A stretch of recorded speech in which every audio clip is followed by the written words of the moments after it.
what is striking is, as I'm listening to you, is thinking about how powerful I believe a political narrative would be that went something along the lines of there is we already have a sort of socialism in the United States that is the funding of various branches of the military. People have good health care through the military. All of this is happening. But even more, what it could be not on the basis of you going and fighting foreign wars, but on the basis of a Green New Deal or other kind of domestic project.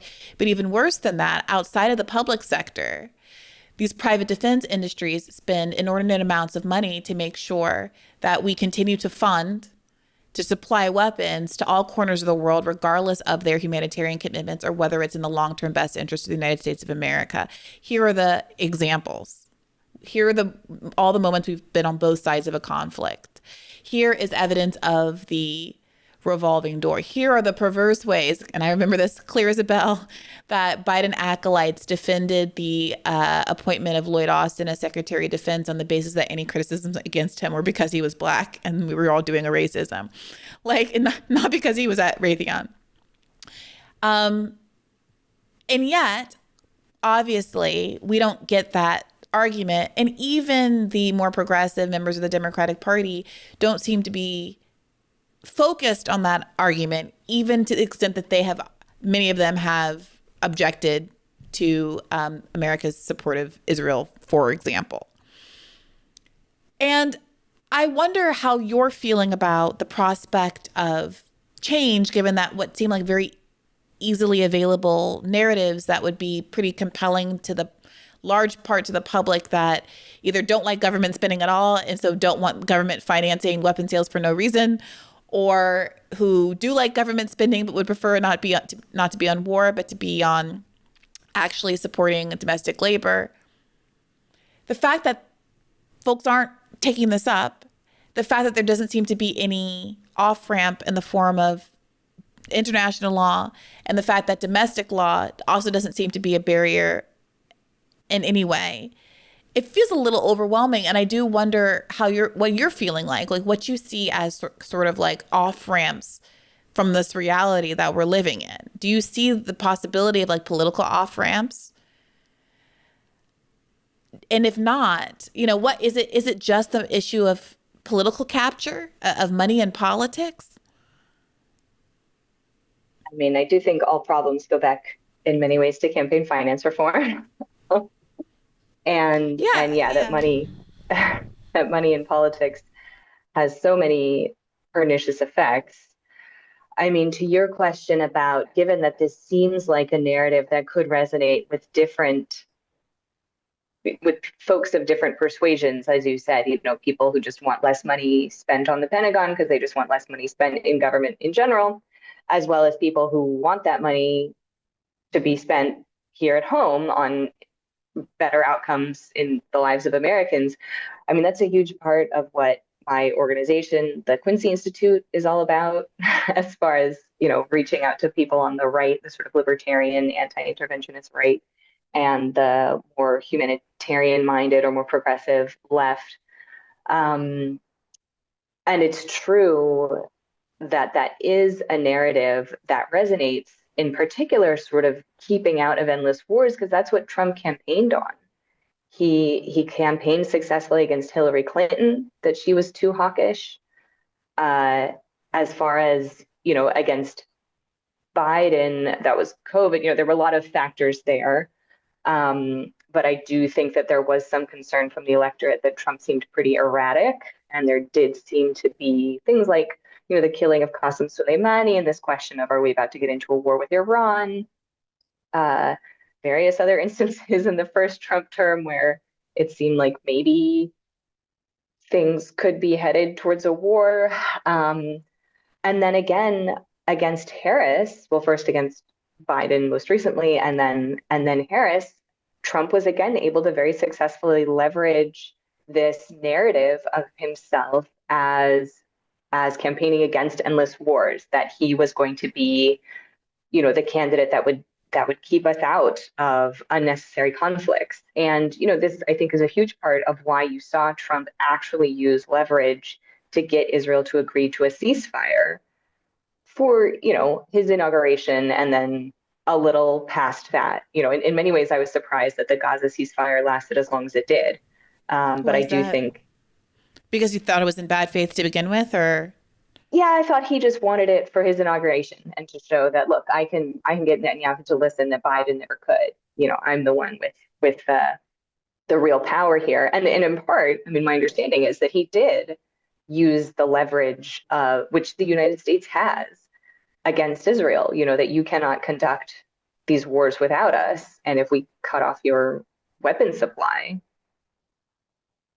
and it's a very and Israel is aware of this and is also aware of the fact that American attitudes are shifting and shifting quickly. And so Israel is trying to do what it can to be less dependent on the United States. So to a certain extent, I do feel that obviously not under Trump and clearly not under Biden, but under a US president that was actually committed to trying to achieve a more sustainable peace in the Middle East, to apply that pressure to Israel while the United States still has that leverage, that's an opportunity that won't exist forever. yeah. So What my did you hope is make that of we will. that recent sit down between Netanyahu and Trump, where Trump sort of said something along the lines of, "Yeah, we send you $3 billion a year, pretty good deal." Well, we're talking about a whole new trade. Maybe not. Maybe not. Don't forget, we help Israel a lot. We give Israel $4 billion a year. That's a lot. Congratulations, by the way. That's pretty good. But we give Israel billions of dollars a year. Billions. Implying that he thought it was like maybe too good a deal. Right, right. I found that fascinating. And, knowing that Netanyahu came into that interaction hoping to get Trump to lift the tariffs on Israel, which he didn't get in that meeting, hoping, that Netanyahu was clearly sideswiped by Trump announcing that he was going to do direct talks with Iran that, this coming Saturday. I mean, I think the Iranians probably were a little surprised by that too. Um, and the, on Turkey, that Trump came back and when Netanyahu was expressing some of the concerns about Turkish involvement in Syria, Trump came back and said he has a great relationship with Erdogan and kind of put Netanyahu in his place on that too, that he needed to be reasonable. So, I mean, on all three of those points, it did demonstrate that Trump is aware of US leverage and is willing to use it, and that Israel has to just kind of take it. I think where he didn't use it, unfortunately, is in Gaza, where clearly he was able to do so to get the first ceasefire. And so clearly he could do so again if there was actually the political will there. But Trump, I, for whatever reason, doesn't see Palestinians as human, isn't watching the same media that so many, that I continue to watch every day of, we all, it's just so horrifying what's continuing to happen there. And, clearly that doesn't seem to influence Trump's thinking. Do you think the sort of willingness to stand his ground with respect to Iran is simply about not wanting to have a full-on war with Iran? That he sees that as kind of politically non-expedient, the same way that he doesn't see the political payoffs of having any kind of ceasefire or humanitarian relief for Gaza. Yes, I think Trump is aware of the fact that many Americans are sick and tired of endless wars in the Middle East, certainly would not be interested in a war in Iran. I did think it was interesting after the first Netanyahu-Trump meeting, when that was the first time Trump sort of voiced this notion of like Trump Gaza and talking about it as this like great piece of real estate, and that, you know, you just have to remove all the Palestinians. And there was some question soon after of, well, what do you mean, like with U.S. troops? And the immediate reaction from Republican senators, including people like Lindsey Graham, who's usually a total hawk, just saying, no way are we sending U.S. troops to occupy Gaza. Like, just recognizing the fact that Americans are really tired of these endless deployments to the Middle East. So my hope and my understanding is this understanding on Trump's part informs why he's reaching out to Iran, despite, I'm sure, Netanyahu telling him, no, you shouldn't have talks with Iran. You should just bomb Iran, or, you know, you should be preparing, a military reaction. So my hope is that something positive comes out of the talks with Iranian officials, and that those are able to progress. Again, I wish that Trump was willing to use that kind of pressure on Israel when it came to Gaza and the West Bank. Dr. Sheline, it's hard not to come away with the conclusion listening to you, you know, his domestic policy aside, and that's a big caveat, that Trump's at least willingness to say maybe we're not going to do World War III with Iran makes him a better foreign policy president than Joe Biden. Whether you think that's true because of sort of the direct, you know, the kind of the affirmative unwillingness to go as far as Netanyahu would like him to go, or because of the ways that he's like unwittingly exposing that America was never acting in good faith to begin with. I mean, so many conservatives were making this argument. And again, domestic policy, big aside. But conservatives were making this argument that Trump really was the peace president. And on a relative basis, I'm listening to what you're saying. And I mean, what is the counter argument to that? How different do you think the world would look foreign policy wise if Joe Biden or Kamala Harris were president right now? I mean, I think, it's very hard to speculate on what a President Harris might have been willing to do. I mean, my understanding is on the campaign trail, Biden didn't want her deviating from him at all. And if she were president in her own right, what she then might have felt empowered to do, I don't know. I don't have high hopes that it would have looked all that different from a Biden presidency. As far as not wanting to go too far in praise of Trump, which is certainly not my intention. I mean, you think about things like the bombing of Yemen, that, you know, the whole Signalgate controversy, but, you know, that what is the expectation that U.S. bombing Yemen is going to actually have an impact other than spending billions and billions of dollars at a time when much of this material, it comes from other parts of the world, you know, so like the costs that we're already spending using our incredibly expensive and so-called exquisite military to attack the Houthis, which have grown, you know, they have more sophisticated weapons than they used to, but still, like, this is not a well-armed nation state that the United States is going after here. I mean, this is a militant group that has been able to withstand bomb airstrikes from Saudi Arabia and the UAE since 2015, although that ended in 2022 with the truce.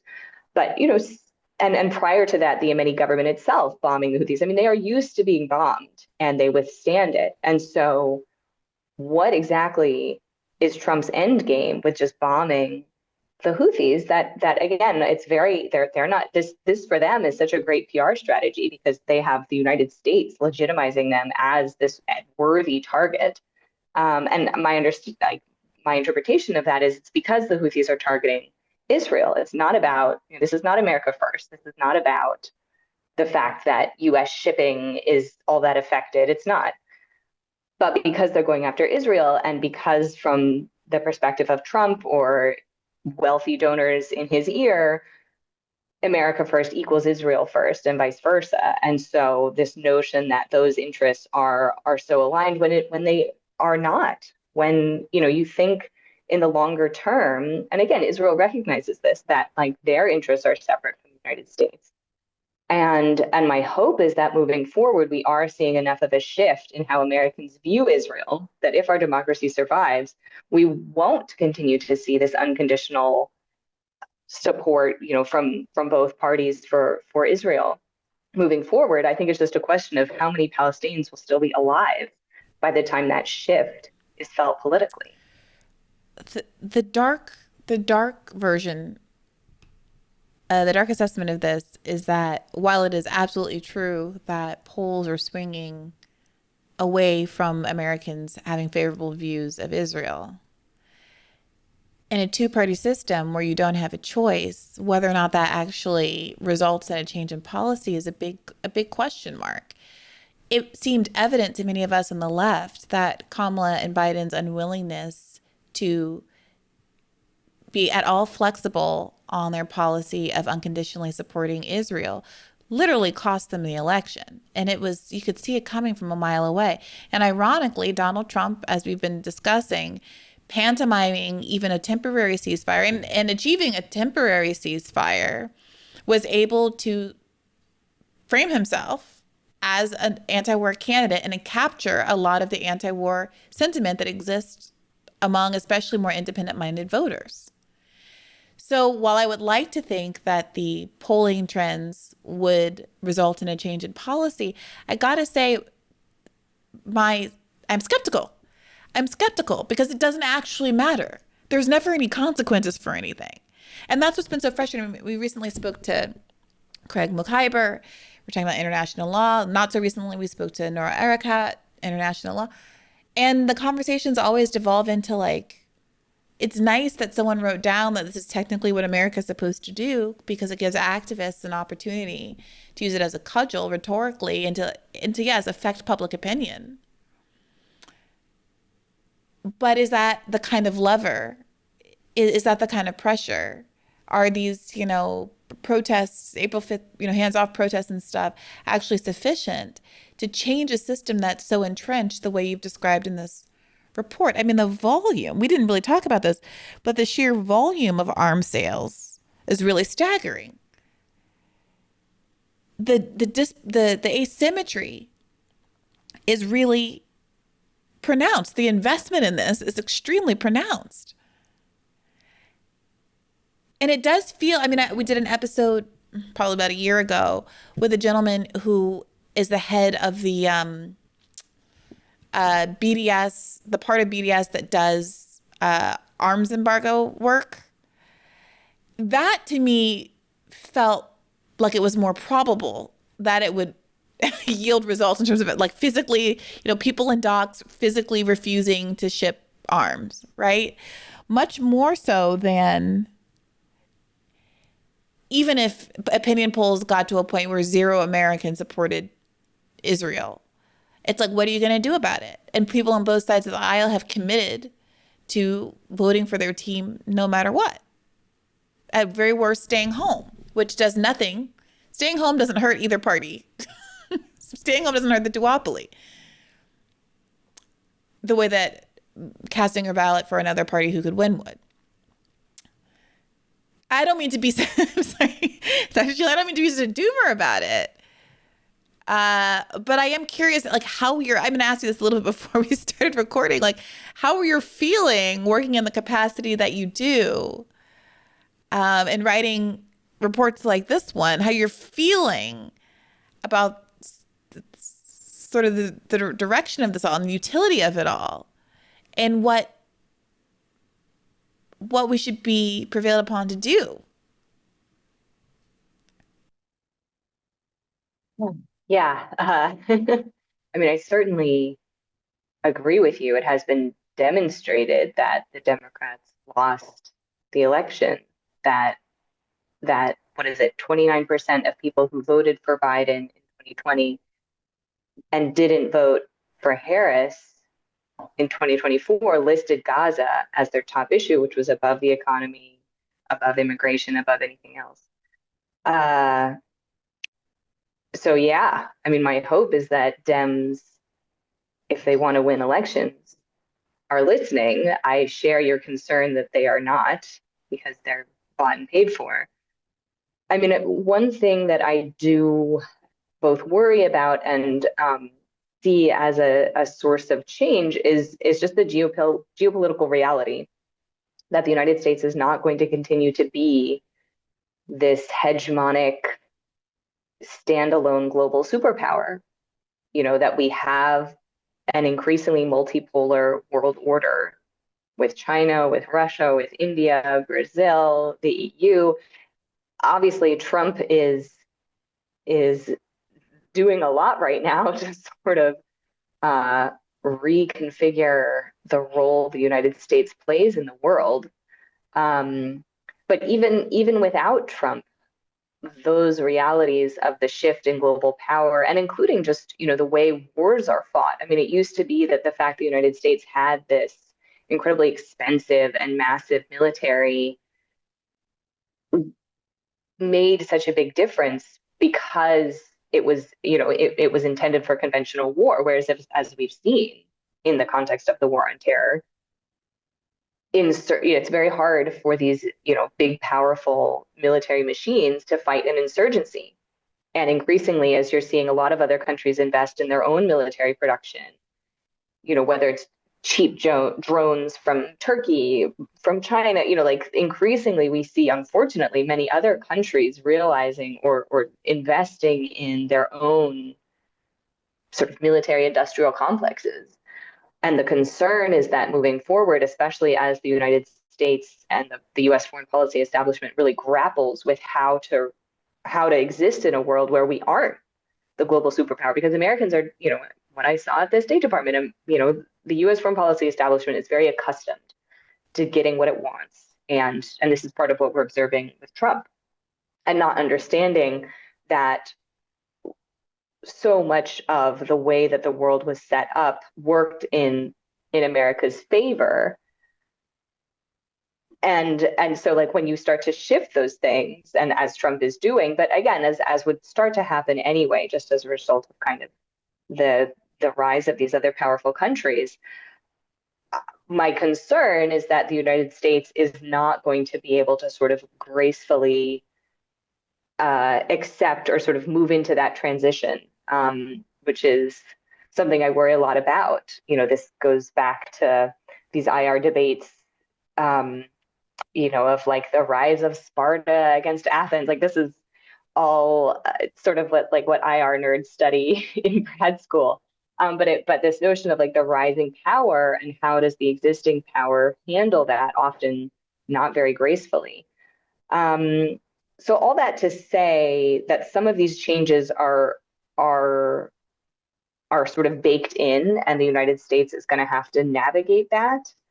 And my hope is that if American democracy survives, that you will have politicians recognizing that Americans are tired of these endless wars. My fear is that you're going to keep getting wars over and over again that the United States spends inordinate amounts of money on and kills horrific numbers of people and destroys other parts of the world.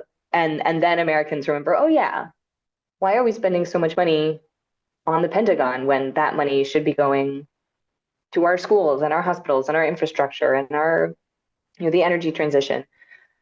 I think that there had been I do think that, again, this is part of what Trump tapped into. Like, I do think Americans don't really want that. But again, the concern is that we may just get it anyway, especially thinking about China hawks, like, and you said World War III against Iran. I mean, it wouldn't really, Iran's not powerful enough for it to really be World War III, but just because, they don't have a nuclear weapon yet. If they got one, they would have, one, Yeah, maybe I saw two. an article recently arguing that they should, and there would be more stability if they had one. I mean, people argue that a lot of different ways, because then obviously Saudi Arabia would want one, and then the UAE would want, and then you'd have an arms race in the Middle East, and then you'd have a lot of other countries saying, well, now we don't feel secure. I mean, this is the notion of the security dilemma, that anything a country does to make itself feel more secure makes other countries feel less secure, which incentivizes them to try to arm. And that's the nature of an arms race. I mean, at the same time, there are some people, some theorists who argue that the whole world would be more stable if everybody just had nuclear weapons and there was kind of like mutual assured destruction on all sides. I don't think I'm not advocating for that, but there have been those arguments made. Hey YouTube, thanks for watching. Just a reminder that this is a podcast. You can catch an extra premium episode every Monday for $5 a month at patreon.com/badfaithpodcast. That's patreon.com/badfaithpodcast for $5 a month, an extra episode every week. Additionally, please do consider liking this video, subscribing to this channel. It helps us out. It helps independent media beat the algorithm.